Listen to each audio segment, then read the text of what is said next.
अस्सलाम वालेकुम students, how are you? I hope you are fine.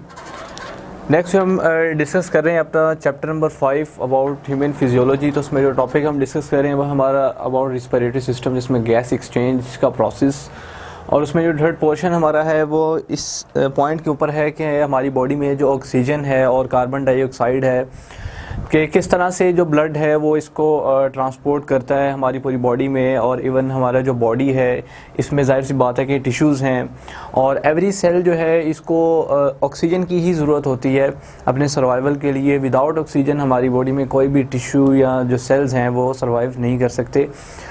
अगर हम बात करें कि इवन जो ड्यूरिंग एक्सट्रीम एक्सरसाइज या ड्यूरिंग नॉर्मल कंडीशंस, यानी हर वक्त जो है हमारी बॉडी को ऑक्सीजन की ज़रूरत रहती है। ऑक्सीजन ही वो एक सब्सटेंस है, एक गैस है जिसके ज़रिए जो हमारी पूरी बॉडी की एक्टिविटीज़ हैं वो परफॉर्म होती हैं। अदरवाइज़ अगर किसी भी हमारे बॉडी के जो टिश्यू है या सेल है उसको प्रॉपर ऑक्सीजन नहीं मिल रही तो वो फंक्शन परफॉर्म करना छोड़ सकता है। तो इसी चीज़ को हम डिस्कस करेंगे कि ऑक्सीजन और कार्बन डाइऑक्साइड जो है वो किस तरह से जो हमारी बॉडी में ट्रांसपोर्ट का प्रोसेस इसका परफॉर्म होता है। तो सबसे पहले हम बात करेंगे ऑक्सीजन की। तो ऑक्सीजन की हम सबसे पहले बात करेंगे। इसको स्टार्ट करने से पहले हम थोड़ा सा ये डिस्कस करेंगे कि हमारी जो बॉडी है इसके अंदर जाहिर सी बात है जो ब्लड है, रेड कॉर्पस्कल्स हैं हमारी बॉडी में, तो उनके अंदर एक स्पेशल पिगमेंट है हमारे ब्लड में। तो उस पिगमेंट को हम कहते हैं हीमोग्लोबिन। हीमोग्लोबिन, ठीक है जी। अब ये जो हीमोग्लोबिन है ये एक पिगमेंट है, this one is a pigment, और इसका जो कलर है वो राउंड अबाउट जो है वो रेड जो है वो शो होता है, ठीक है जी। और ये अटैच होती है आरबीसीज की सरफेस के ऊपर, ठीक है जी। और आरबीसीज जो है ये मेन कंपोनेंट हैं ब्लड का, अ main component of the blood. अब याद रखें कि जो आरबीसीज हैं वो सिर्फ़ और सिर्फ हीमोग्लोबिन को हेल्प करते हैं ट्रांसपोर्ट के लिए, ठीक है जी। क्योंकि हीमोग्लोबिन ही वो एक ऐसी प्रोटीन है जो ऑक्सीजन को कैरी करती है और फिर हेल्प लेती है आरबीसीज़ की कि आरबीसीज़ उसे जगह जगह पर लेके जाएं बॉडी में, डिफरेंट हर किस्म के टिश्यू में, हर किस्म के सेल तक लेके जाएं उसको, और वहाँ पे वो हीमोग्लोबिन क्या करे कि अंदर से जो ऑक्सीजन है वो उसको वहाँ पे ट्रांसफ़र कर दे, ठीक है जी। तो ये काम करती है हीमोग्लोबिन। इसका अपने अब इस तरह ये होता है कि हमारी अगर हम अपनी बॉडी की बात करें तो ये जो हीमोग्लोबिन है ये मिलती है ऑक्सीजन के साथ, ठीक है जी। और ऑक्सीजन के साथ मिलने के बाद ये बना देती है ऑक्सी हीमोग्लोबिन। Oxy haemoglobin. अब याद रखें कि जो हीमोग्लोबिन है ये स्टेबल है, जबकि ऑक्सी हीमोग्लोबिन जो है ये अनस्टेबल है, ठीक है जी। और ये कन्वर्ट हो जाती है दोबारा किस में? हीमोग्लोबिन में और ऑक्सीजन में, ठीक है जी। तो हीमोग्लोबिन जो है ये तो हमें पता है कि this one is the protein, एक ऐसी प्रोटीन है, एक ऐसा पिगमेंट है जिसने क्या करना है कि ऑक्सीजन को अपने साथ कैरी करना है, और जब ये ऑक्सीजन को कैरी करती है तो उस वक्त ये बन जाती है ऑक्सी हीमोग्लोबिन।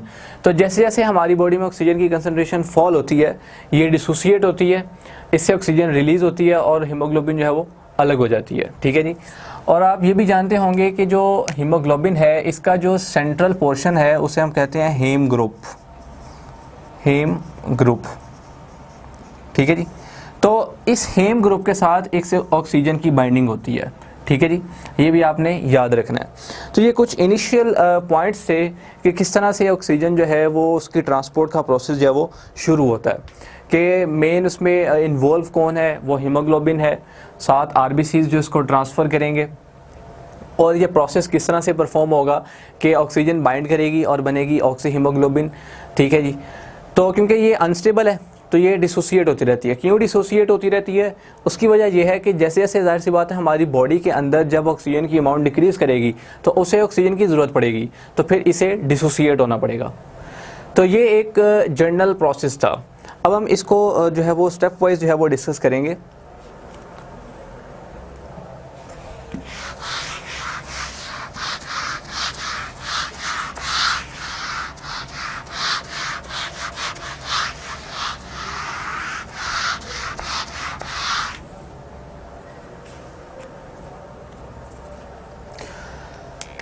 ओके जी, तो अब हम इसको एज ए रिएक्शन के तौर पर जो है वो डिस्कस कर लेते हैं।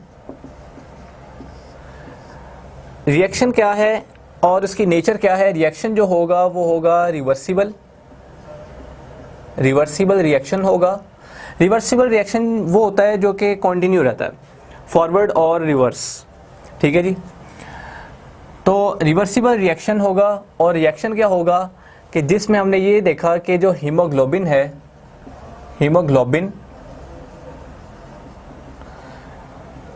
इसके साथ मिला ऑक्सीजन, ठीक है जी, और यहाँ से बन गया ऑक्सी हीमोग्लोबिन, ऑक्सी हीमोग्लोबिन, ठीक है जी। अब रिवर्स रिएक्शन में क्या हुआ कि ऑक्सी हीमोग्लोबिन जो है, ऑक्सी हीमोग्लोबिन ये कन्वर्ट हो गई वापस किस में, O2 में प्लस हीमोग्लोबिन, ठीक है जी। ये हमारे पास जो था ये रिवर्सिबल रिएक्शन है, ठीक है। लाइक आप इसको यूं एरो देकर भी शो कर सकते हैं, ठीक है जी, या यूं भी शो कर सकते हैं, वो कोई ऐसा इशू नहीं है। बस आपने इसको, ये रिएक्शन जो है वो या तो एक सिंपल वे में आप इसको सिर्फ इसी तरह लिखकर येरो दे के भी शो कर सकते हैं, या आपको डिफरेंट ये दोनों रिएक्शन लिख के भी शो कर सकते हैं, ठीक है, ये सेम ही हैं। तो ये इसलिए लिखा कि ताकि क्लियर हो जाए। तो आप ये देख रहे हैं कि जो हीमोग्लोबिन है ये मिली है यहाँ पर ऑक्सीजन के साथ और उसने बना दिया ऑक्सी हीमोग्लोबिन। तो ये रिएक्शन जो है वो रिवर्स रिएक्शन जो है वो कंटिन्यू रहेगा, जिसमें हीमोग्लोबिन ऑक्सीजन के साथ बाइंड करके ऑक्सी हीमोग्लोबिन बनेगी और ऑक्सी हीमोग्लोबिन से रिवर्स जो है वो ऑक्सीजन और हीमोग्लोबिन। क्योंकि जैसे ऑलरेडी भी मैंने बात की है वो ये है कि ऑक्सीजन ने हीमोग्लोबिन के साथ बाइंड इसलिए करना है क्योंकि हीमोग्लोबिन ने उसको ट्रांसपोर्ट करना है आगे, और ऑक्सी हीमोग्लोबिन डिसोसिएट इसलिए होगी क्योंकि जैसे जैसे हमारी बॉडी में ऑक्सीजन की अमाउंट डिक्रीज़ करेगी तो इसको डिसोसिएट होना पड़ेगा ताकि ऑक्सीजन इसमें से रिलीज़ हो और टिश्यूज़ तक पहुँचे। और ये रिएक्शन जो है वो सारा कैरी आउट होता है by an enzyme known as carbonic anhydrase, carbonic anhydrase, ठीक है जी। ये बहुत इंपॉर्टेंट एमसीक्यू है, इसको आपने याद रखना है कि जो रिएक्शन है जो कि हीमोग्लोबिन को ऑक्सीजन के साथ बाइंडिंग का प्रोसेस है वो कौन करवाता है, ऑक्सी हीमोग्लोबिन। ऑक्सी हीमोग्लोबिन को डिसोसिएट, यानी ये सारा जो रिवर्स रिएक्शन है ये कैरी आउट होता है बाय अ कार्बोनिक एनहाइड्रेस, ठीक है जी। ये इंपॉर्टेंट एंजाइम है, इसको आपने याद रखना है इस रिएक्शन के तौर पर। अब फर्दर अगर हम बात करें तो हीमोग्लोबिन जो है, हीमोग्लोबिन अगर हम इसकी बात करें तो हीमोग्लोबिन जो है ये फुली ऑक्सीजनेटेड होती है,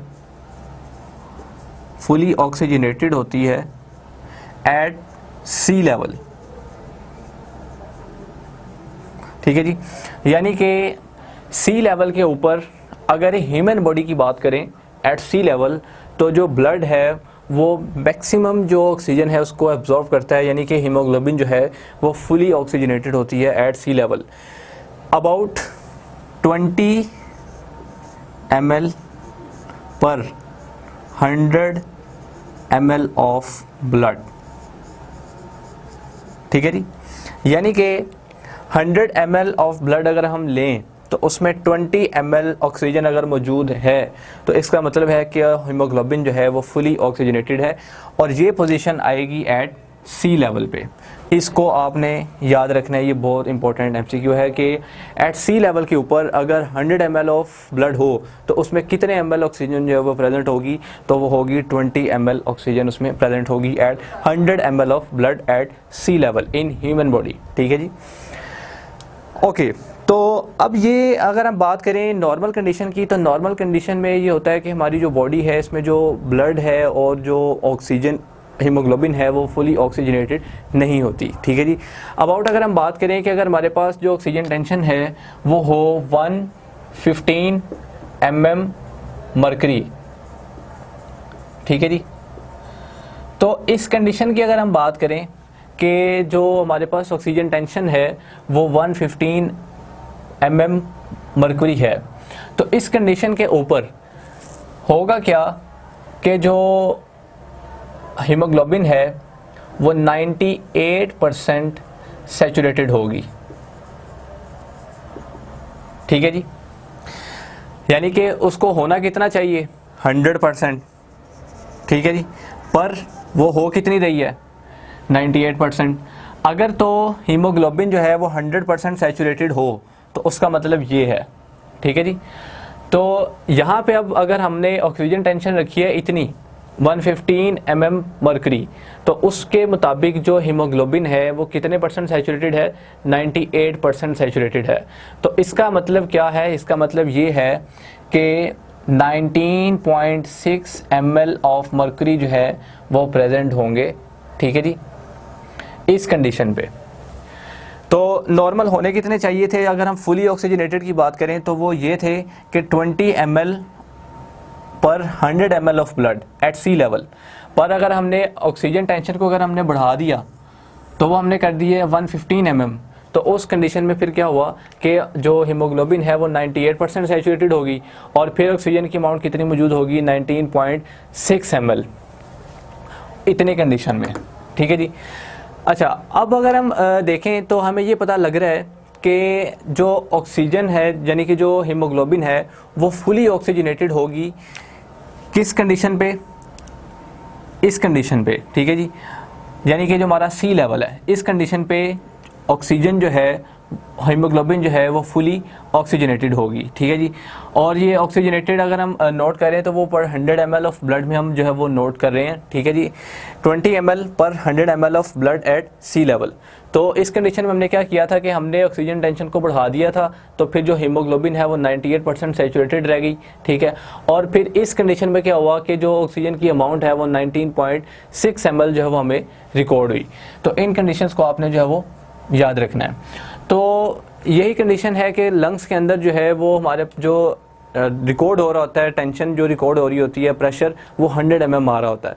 तो 100 mm के ऊपर जो है वो हीमोग्लोबिन जो है वो 100% जो सैचुरेटेड हो जाएगी। ठीक है, और फिर हमारे पास जो अमाउंट रिकॉर्ड होगी वो 20 ml होगी। अदरवाइज़ अगर हम इतने पे रखें तो हमारे पास जो अमाउंट रिकॉर्ड होगी हीमोग्लोबिन की सैचुरेशन की वो इतनी आ रही होगी, 19.6 ml ऑक्सीजन उसमें मौजूद होगी। तो इसको आपने जो है वो बहुत इंपॉर्टेंटली याद रखना है कि अगर इतना हम ऑक्सीजन टेंशन रखें तो हमारे पास जो ऑक्सीजन की अमाउंट आएगी हीमोग्लोबिन में वो कितनी होगी, वो इतनी होगी। ठीक है जी, ब्लड में 100 ml ऑफ ब्लड। तो इसके बाद हमारे पास सैचुरेशन कितनी होगी हीमोग्लोबिन की, वो होगी 98%। अच्छा, अब अगर हम ऑक्सीजन टेंशन जो है उसको डिक्रीज़ कर दें, हम ले आएँ 60 mm पे, 60 mm पे अगर हम ले आएँ तो इसका मतलब ये है कि ऑक्सी हीमोग्लोबिन ज़्यादा से ज़्यादा डिसोसिएट होती जाएगी और ऑक्सीजन जो है वो ज़्यादा से ज़्यादा बॉडी में रिलीज़ होती रहेगी। ठीक है, जिसकी वजह से उसका अमाउंट जो है उसका लेवल जो है वो डिक्रीज़ करता जाएगा। क्यों डिक्रीज़ करता गया, क्योंकि हमने ऑक्सीजन टेंशन को यहाँ पे लो कर दिया, यहाँ पे हमने ऑक्सीजन टेंशन को बढ़ा दिया था। तो हम जैसे जैसे ऑक्सीजन टेंशन जो है इसको लो करते जाएंगे, 60 mm मरकरी कर देंगे, तो वो हमारे पास ऑक्सी हीमोग्लोबिन उतना ज़्यादा डिसोसिएट होगी, ऑक्सीजन जो है वो ज़्यादा रिलीज़ होगी। ठीक है जी, अब कुछ ऐसे फैक्टर्स हैं जो कि हीमोग्लोबिन की जो बाइंडिंग कैपेसिटी है ऑक्सीजन के साथ उसको अफेक्ट करते हैं। जैसे कि फॉर एग्जांपल अगर हम बात करें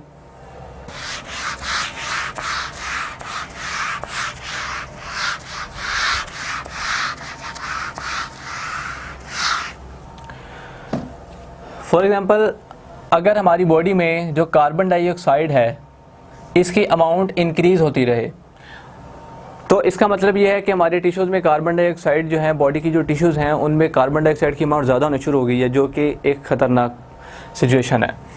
तो अब जैसे जैसे कार्बन डाइऑक्साइड की अमाउंट बढ़ती जाएगी तो इसके रिवर्स हमारी बॉडी में क्या मौजूद है, ऑक्सी हीमोग्लोबिन। ठीक है जी, अब जैसे जैसे कार्बन डाइऑक्साइड की अमाउंट बढ़ेगी वैसे वैसे ऑक्सी हीमोग्लोबिन जो है वो डिसोसिएट होगी। ठीक है जी, डिसोसिएट किस में होगी, ऑक्सीजन में और HB में। ठीक है जी, तो ये कार्बन डाइऑक्साइड की इंक्रीज कंसंट्रेशन जो है वो एक बहुत इंपॉर्टेंट फैक्टर है जो अफेक्ट कर रहा है ऑक्सी हीमोग्लोबिन की कैपेसिटी को। यानी कि इस वक्त क्या है कि ऑक्सीजन ने हीमोग्लोबिन के साथ बाइंडिंग कैपेसिटी बाइंड किया हुआ, होल्ड किया हुआ है। तो कार्बन डाइऑक्साइड की कंसंट्रेशन जैसे जैसे बढ़ रही है तो हमारी बॉडी को ऑक्सीजन की ज़रूरत पड़ रही है। तो ऑक्सीजन की ज़रूरत की वजह से क्या होगा कि जो ऑक्सी हीमोग्लोबिन है वो डिसोसिएट होना शुरू हो जाएगी, और जैसे जैसे वो डिसोसिएट होगी ऑक्सीजन अलग होती जाएगी जो कि मिलती जाएगी टिश्यूज़ को, और हीमोग्लोबिन जो है वो अलग होती जाएगी। तो इसका मतलब ये है कि इनकी जो बाइंडिंग कैपेसिटी है वो कम होती जा रही है। ठीक है जी, क्यों? क्योंकि कार्बन डाइऑक्साइड की कंसंट्रेशन बढ़ रही है। तो ये इसका एक इंपॉर्टेंट फैक्टर है। दूसरा क्या है कि फॉर एग्जांपल जब आप किसी एक्सट्रीम एक्सरसाइज पे हों, एक्सट्रीम एक्सरसाइज पे हों, यानी कि एक एक्सट्रीम एक्सरसाइज कर रहे हैं आप, कोई रनिंग कर रहे हैं या कोई और फिजिकल एक्सरसाइज परफॉर्म कर रहे हैं, तो उस कंडीशन में भी क्या होता है कि हमारा जो ब्रीथिंग रेट है वो बहुत फास्ट हो जाता है। ठीक है, और हमारे जो टिश्यूज़ हैं, मसल्स हैं, वो फुल वर्किंग में होते हैं, और हमारी बॉडी का टेम्परेचर जो है वो राइज़ हो जाता है। तो राइज इन टेम्परेचर की वजह से भी क्या होता है कि जो ऑक्सी हीमोग्लोबिन है ये डिसोसिएट हो जाती है, और ऑक्सीजन की हीमोग्लोबिन के साथ बाइंड करने की कैपेसिटी जो है वो डिक्रीज़ हो जाती है। ठीक है जी। और फर्दर अगर हम देखें तो और भी कुछ सिचुएशंस हैं, लाइक जैसे कि पीएच जो है वो एक्चुअली है नेगेटिव लॉगरिदम ऑफ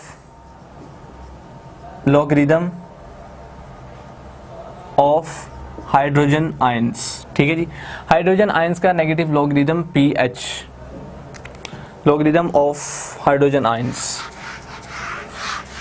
तो पीएच जो है इसमें हम हाइड्रोजन आयंस जो है इनकी कंसंट्रेशन मौजूद होती है पीएच में, और पीएच स्केल भी होता है, उसको हम यहाँ पे डिस्कस नहीं करेंगे, सिर्फ हम पीएच देखेंगे।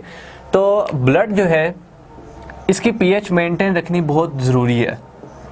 ठीक है जी, अगर इसकी पीएच जो है वो ज़रा सी भी चेंज हो तो उससे जो हीमोग्लोबिन की ऑक्सीजन के साथ बाइंडिंग करने की जो कैपेसिटी है वो डिक्रीज़ हो जाती है। ठीक है जी, लाइक फॉर एग्जांपल अगर हम बात करें, जैसे कि यहाँ पे लिखा भी हुआ है कि the pH of blood also influences the degree to which oxygen binds to hemoglobin. As the pH of the blood declines the amount of oxygen bound to hemoglobin also declines. कि जैसे जैसे जो pH है वो decrease करती है, वैसे वैसे हीमोग्लोबिन की ऑक्सीजन के साथ बाइंड करने की जो कैपेसिटी है वो भी डिक्रीज़ होती जाती है। ठीक है जी। This occurs because decreased pH results from an increase in hydrogen ions, and the hydrogen ions combine with the protein part of the hemoglobin molecules, causing a decrease in the ability of hemoglobin to bind oxygen. ठीक है जी, तो ये वही बात आ गई कि जो blood है उसकी pH जो है वो एक ख़ास पोजीशन पे मेंटेन रखनी बहुत ज़रूरी है। ठीक है जी, अब इसमें यही सारा बताया हुआ है। एक अगर हम इसको कंसेप्चुअली देख लें कि अगर तो हमने pH जो है इसको डिक्रीज़ कर दिया है, तो जब pH डिक्रीज़ हो गया, पीएच को क्या किया, डिक्रीज़ कर दिया, तो पीएच के डिक्रीज़ होने की वजह से एक चीज़ बढ़ गई जो कि क्या थी, हाइड्रोजन आयंस। ठीक है जी, अब ये हाइड्रोजन आयंस जैसे जैसे बढ़े, इन्होंने क्या किया कि जो हीमोग्लोबिन की एचबी की ऑक्सीजन के साथ बाइंडिंग कैपेसिटी है उसको डिक्रीज़ करना शुरू कर दिया। ठीक है जी, तो ये सारा फैक्टर किस वजह से हुआ, हाइड्रोजन आयंस की ज़्यादती की वजह से। हाइड्रोजन आयंस ज़्यादा क्यों हुए, पीएच डिक्रीज़ होने की वजह से। ठीक है जी, तो ये सारा काम जो है वो इस वजह से परफॉर्म हुआ। तो इस वजह से जो पीएच है उसको मेंटेन रखना भी बहुत ज़रूरी है। अगर ब्लड की जो पीएच है वो ज़रा सी भी चेंज हो जाए, यानी कि अगर डिक्रीज़ हो जाए, तो फिर ये सारा काम हो जाता है कि हीमोग्लोबिन की ऑक्सीजन के साथ बाइंडिंग करने की जो कैपेसिटी है वो ख़त्म हो जाती है, डिक्रीज़ हो जाती है। तो ये कुछ इंपॉर्टेंट फैक्टर्स है जो कि अफेक्ट करते हैं हीमोग्लोबिन को ऑक्सीजन के साथ बाइंड करने में, कैपेसिटी होल्ड रखने में। नेक्स्ट जो है हम डिस्कस करेंगे कि जो कार्बन डाइऑक्साइड है वो किस तरह से जो है वो ट्रांसपोर्ट होती है।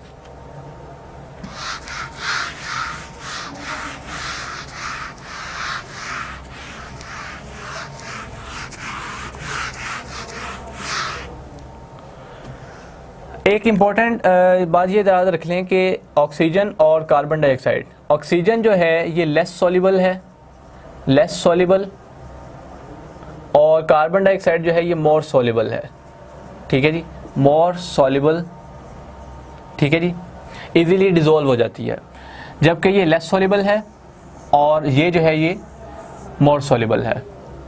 अब हम कार्बन डाइऑक्साइड की ही बात करेंगे कि कार्बन डाइऑक्साइड जो है वो किस तरह से हमारी बॉडी में जो है वो ट्रांसपोर्ट होती है।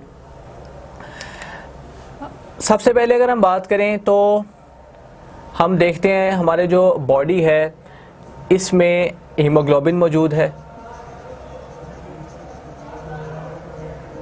ठीक है जी। हीमोग्लोबिन जो है इसका सेंट्रल एटम भी है जिसे हम हीम ग्रुप कहते हैं, हीम ग्रुप, ठीक है जी। अब क्योंकि ये प्रोटीन है तो जाहिर सी बात है ये अमाइनो एसिड से मिलकर बनी होगी, ठीक है जी। अब जो हीमोग्लोबिन है इसके जो हीम ग्रुप है, कार्बन डाइऑक्साइड क्या करती है कि इसके इस पोर्शन के साथ जो है वो लिंकेज डेवलप करती है और लिंकेज डेवलप करने के बाद बना देती है कार्बोक्सी हीमोग्लोबिन, ठीक है जी। तो अब आप ये देखते हैं कि पीछे हमने देखा था कि ऑक्सीजन जो है वो मिली थी हीमोग्लोबिन के साथ और बना था ऑक्सी हीमोग्लोबिन। अब यहाँ पे कार्बन डाइऑक्साइड जो है वो ऐड होगी हीमोग्लोबिन के साथ और बन गया कार्बोक्सी हीमोग्लोबिन। तो अब ये हीमोग्लोबिन क्या करेगी कि इस कार्बन डाइऑक्साइड को ट्रांसपोर्ट करेगी, ठीक है, और डिसोसिएट होगी वापस किस में, कार्बन डाइऑक्साइड में और हीमोग्लोबिन में। तो about 20% of the carbon dioxide जो है वो इस तरह से ट्रांसपोर्ट होती है, ठीक है जी। ये MCQ जो है उसमें पूछा जा सकता है। नेक्स्ट अगर हम देखें तो जैसे कि हमारे पास प्लाज्मा प्रोटीन्स हैं, प्लाज्मा प्रोटीन्स जो हैं ये 5% जो कार्बन डाइऑक्साइड है उसको ट्रांसपोर्ट करवाती हैं जो हमारे टिश्यूज़ हैं बॉडी के उनमें और ब्लड में, ठीक है जी, वहाँ से ब्लड तक। तो ये सारा काम जो है ये ब्लड प्रोटीन्स करवाती हैं। ये आपने अमाउंट जो है ये याद रखनी है कि ब्लड जो प्लाज्मा प्रोटीन है वो कितने % कार्बन डाइऑक्साइड को ट्रांसपोर्ट करवाती हैं और इस फॉर्म में जो कार्बन डाइऑक्साइड है वो कितने % जो है वो ट्रांसपोर्ट होती है। और मेजॉरिटी जो है, अगर हम मेजॉरिटी की बात करें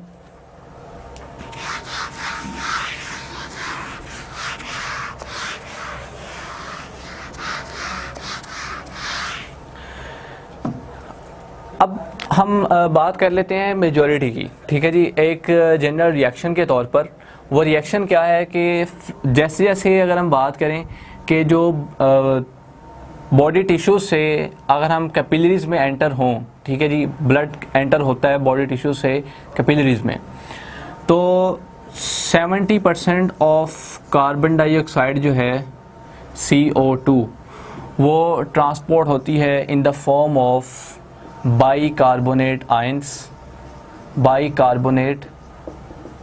आयंस, ठीक है जी, जो कि कंबाइन करते हैं सोडियम के साथ इन कैपिलरीज वगैरह में, ठीक है जी। तो 70% ऑफ द कार्बन डाइऑक्साइड जो है वो इस फॉर्म के अंदर जो है वो ट्रांसपोर्ट होती है। अब ये सारा प्रोसेस जो है वो किस तरह से परफॉर्म होता है, अब उसे देखते हैं कि फॉर एग्जांपल जो कार्बन डाइऑक्साइड है जब ये टिश्यू से गुजरती हुई कैपिलरीज के अंदर एंटर होगी, अब हम बात कर रहे हैं कैपिलरीज की, ठीक है जी। तो जब ये कार्बन डाइऑक्साइड एंटर होगी टिश्यू से गुजरती हुई कैपिलरीज में, तो कैपिलरीज में ये H2O के साथ मिलेगी, कार्बन डाइऑक्साइड किसके साथ मिलेगी, H2O के साथ, ठीक है जी, और वहाँ पे बना देगी ये कार्बोनिक एसिड,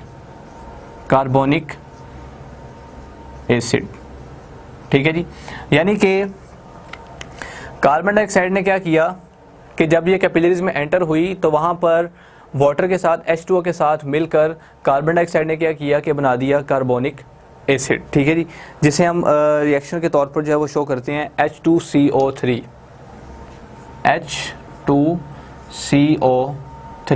ठीक है जी, H2CO3।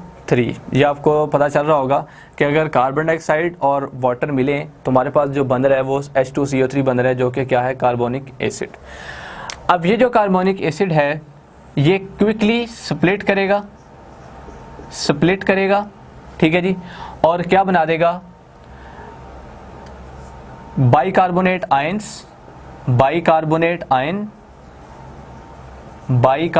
आयन, ठीक है जी, जिसे हम इस तरह शो करते हैं HCO3 नेगेटिव प्लस साथ इसका क्या रिलीज होगा, H पॉजिटिव हाइड्रोजन आयन।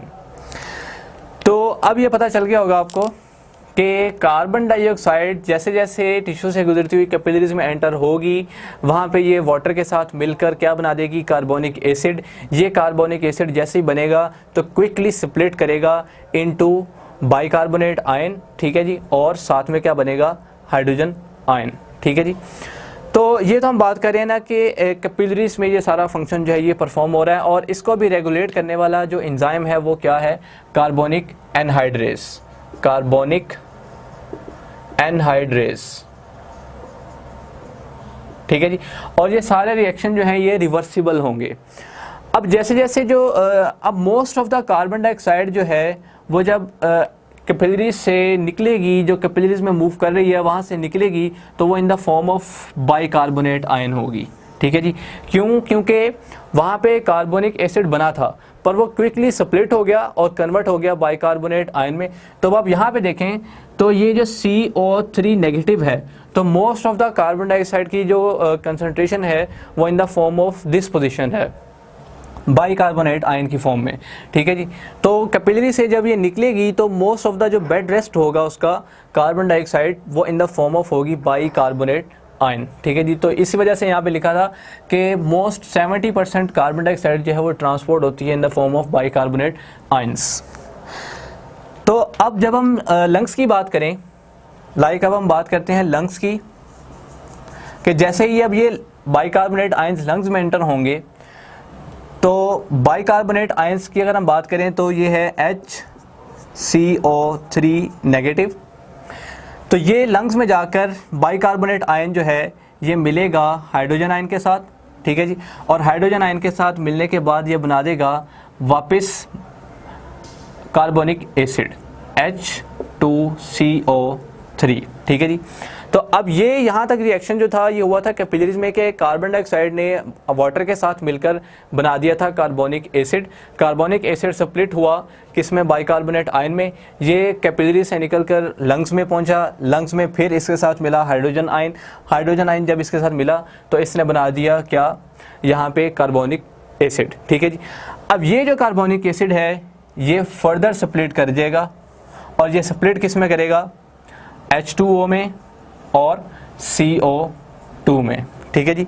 यानी कि अब आप देख रहे हैं कि ये रिएक्शन रिवर्सिबल ही है, ठीक है जी, कि जिसमें कार्बन डाइऑक्साइड वाटर के साथ मिलकर ये बना रहा है कार्बोनिक एसिड, कार्बोनिक एसिड से वापस बाइकार्बोनेट आयन बन रहा है, बाइकार्बोनेट आयन में वापस हाइड्रोजन मिल रहा है और फिर बन रहा है यहाँ पे कार्बोनिक एसिड, और कार्बोनिक एसिड से वापस फिर ये दोनों H2O और CO2।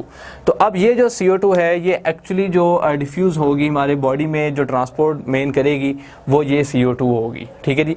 तो यहाँ से हमारा रिएक्शन स्टार्ट हुआ था और वापस ख़त्म भी किस पे हुआ, कार्बन डाइऑक्साइड पे, ठीक है जी। तो ये एक जनरल मैकेनिज़्म होता है कि किस तरह जो कार्बन डाइऑक्साइड है वो ट्रांसपोर्ट होती है।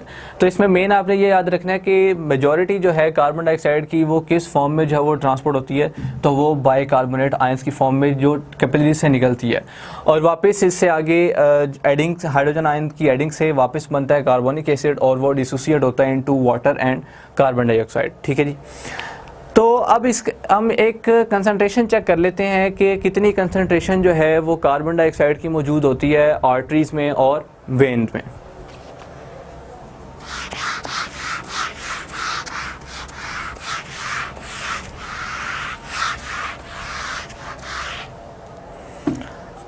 अगर हम आर्टरीज की बात करें तो हमें पता है कि आर्टरीज जो हैं इनके अंदर ज़्यादा तौर पर ब्लड जो है वो ऑक्सीजनेटेड होता है, ठीक है जी। और वेन्स की बात करें तो इनमें ज़्यादा तौर पर ब्लड जो है वो कार्बन डाइऑक्साइड की फॉर्म में होता है, ठीक है जी, क्योंकि पुअर ऑक्सीजनेटेड ब्लड होता है, कार्बन डाइऑक्साइड की अमाउंट ज़्यादा होती है। तो इसमें अगर हम आर्टरीज़ की बात करें तो आर्टरीज़ जो हैं इनमें 50 ml ऑफ कार्बन डाइऑक्साइड जो है इसका एक्सचेंज होता है, ठीक है जी। ये इतनी मौजूद होती है इसमें पर 100 ml ऑफ ब्लड, पर 100 ml ऑफ ब्लड। यानी कि अगर हम आर्टरीज में से 100 ml ऑफ ब्लड लें तो उसमें हमें कार्बन डाइऑक्साइड की इतनी कंपोजिशन जो है वो मिलेगी। तो अगर हम वेन्स की बात करें तो वेन्स में क्योंकि ये इसमें पुअर ऑक्सीजनेशन होती है तो कार्बन डाइऑक्साइड की अमाउंट ज़्यादा है, तो इसमें क्या होता है कि 54 ml ऑफ कार्बन डाइऑक्साइड हमें मिलेगी पर 100 ml ऑफ ब्लड। ठीक है जी। तो अब आपने एक वेरिएशन चेक करनी है कि अगर हम 54 को माइनस करें 50 में से तो हमारे पास आंसर जो है वो 4 आता है। तो अब आपको पता चल जाएगा कि जो कार्बन डाइऑक्साइड का एक्सचेंज हो रहा है, एक्चुअल एक्सचेंज, वो कितना हो रहा है, जस्ट 4 ml का, जस्ट 4 ml का एक्सचेंज हो रहा है पर 100 ml ऑफ ब्लड। ठीक है जी, कि इतना ब्लड जो है वो हमारे टिश्यूज़ तक पहुंच रहा है और टिश्यू से वापस जो ब्लड है वहाँ तक पहुंच रहा है। सिर्फ जो एक्सचेंज हो रहा है वो इतना हो रहा है, 4 ml ऑफ कार्बन डाइऑक्साइड का एक्सचेंज हो रहा है पर 100 ml ऑफ ब्लड। ठीक है जी, तो हमारे पास एक एक्चुअल रेशो आ गई। तो अगर तो हमारे पास आर्टरीज़ की बात की जाए तो आपने ये शो करना है, अगर हमारे पास वेन्स की बात की जाए तो आपने इसको ये शो करना है, और अगर आपसे कंप्लीट एक्सचेंज का पूछा जाए कि ओवरऑल एक्सचेंज जो है वो कितना हो रहा है पर 100 ml of blood carbon dioxide का एक्सचेंज, तो वो इतना हो रहा है। ठीक है जी, क्योंकि ये हमारे पास एक्चुअल रेशो आ रही है। तो ये हमारे पास एक जनरल मैकेनिज़म्स हैं कि किस तरह से जो ऑक्सीजन है वो हमारी बॉडी में ट्रांसपोर्ट होती है और कार्बन डाइऑक्साइड जो है इसका जो ट्रांसपोर्ट होने का मैकेनिज़्म है वो क्या है। इसको हमने जनरल जो MTCAT पॉइंट ऑफ व्यू से कुछ इसकी इंपॉर्टेंट टर्म्स हैं उसको डिस्कस कर लिया। Okay, thanks.